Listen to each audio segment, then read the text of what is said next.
Something a lot of people might not know about me is I love some professional wrestling, especially old school professional wrestling. Bruiser Graham, he is one of the promoters of the Bruiser Wrestling Federation.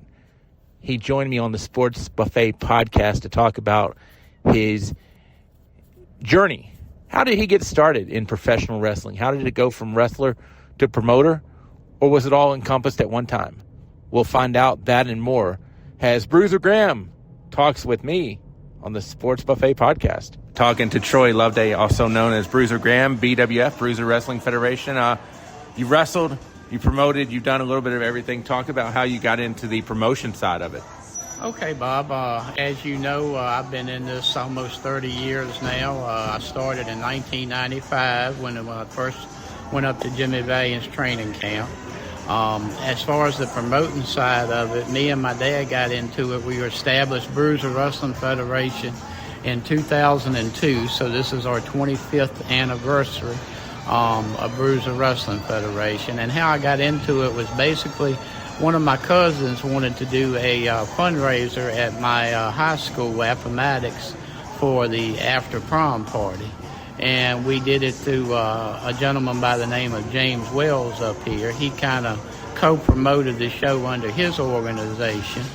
And him and I did that show in 2001. After that show, me and my dad decided we were going to try to branch out and do other shows and other events in our area. So in 2002, we started Bruiser Wrestling Federation. When you went up to Jimmy Valiant's camp, what did you know before you went there? I knew nothing. Absolutely nothing. Although I was a fan and I had always wanted to get involved in wrestling. And I remember me and my dad went to Ivan Koloff School about 6 months before that in Charlotte.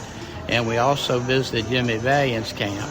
And for Charlotte, Ivan Koloff wanted 4 days a week training, whereas Jimmy Valiant was only 1 day a week. That was on Sunday, so I could keep my job at the time and train instead of moving to Charlotte. So that's what I decided to do. In full disclosure, I don't want to say we met in my grandmother's basement. That kind of sounds a little bit weird, but back in the day when I used to get wrestling pay-per-views at her house, that's how I met you. We just got together, and I guess the friendship was formed from there. Why stick with it? I mean, a lot of people, I think, get into the kind of things and then they decide they're done. But why stick with this? Well, there was always something like I said, I wanted to do. And then as far as the promoting side of it, when I first got into it, again, I didn't know really what I was doing. But now you develop a sense of what you're doing over the years. And me and my dad doing that and just doing that stuff for the community fundraisers and just seeing that, we can invite the families out and they can have a good time.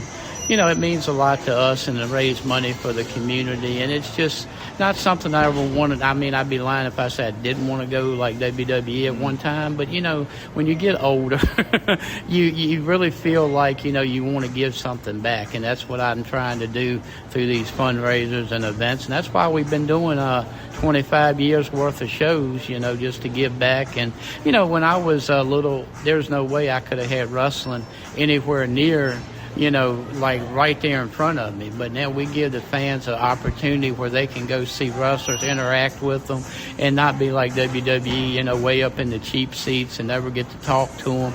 This is very interactive, and that's what I've always strived to do. How easy is it to promote?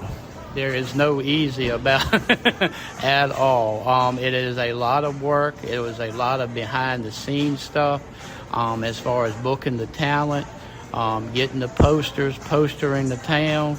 A lot of people, they do like the internet and stuff, which is great, but there's nothing like grassroots getting out there, putting a flyer up, putting a poster up. People can take something home. They see it.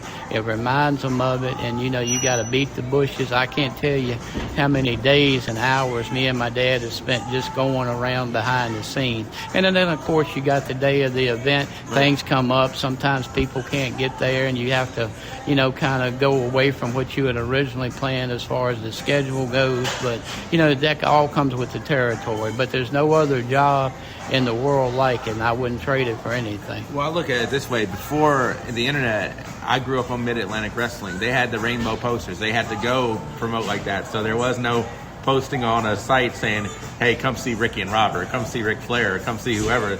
They had to do those, I don't want to say door pounding, but that's kind of where it was That's at. exactly what it is. The advantage of that bigger promotions, they had television. Right. But, Right. Before Facebook and all of that, which Facebook is good, and I have my page on there, Right. Bruiser Wrestling Federation, and I have a website, bruiserprowrestling.com, but, it takes everything, Right. and the more you can do to promote, the better. Is it hard to deal with talent? Is there negotiations in that, or is it we're going to pay you this money, see you on the 4th? I have never really had a problem with too many people. Of course, the younger guys, when you first start, you get the people that it's kind of like every other sport, people that are good for the locker room and are not good for the locker room. And the people that you find out are not that great for the locker, you eventually weed those people out. And the last 15 years or so, my locker room's been great, surrounded by all my friends, people that are respectful of the business. And, you know who's gold to you, and that's who you keep, that's who you book. And as far as the stars, most of the stars I know on a personal level. So I get along with them. I can do business with all of them. I mean, occasionally you'll run into somebody that you haven't done business with, and it makes you a little nervous. But, all in all, it's been a very positive experience for everybody I've been involved with. So when you've booked the bigger guys that maybe have seen WWE TV or whatnot, you go through them. They don't have an agent or a manager that you have to go through, or how does that work? The only one I've ever had really that had a manager was Shane Douglas. He had a guy that kind of did his bookings for him. But guys like Barbarian, Ricky Morton, Jimmy Valiant, people that Demolition Axe, people that I know personally, I just go right to them, call them up, or through their email. I did book Heath Slater a couple years ago, and I didn't have any information on him but an email, and we emailed back and forth. But he was very professional. Most of the wrestlers I've run into very professional. What's next? What's next? Just to keep on going as long as I can. Like I said, this is our 25th year. Last year was a great year for us. We had the biggest crowds last year that we have had since we started.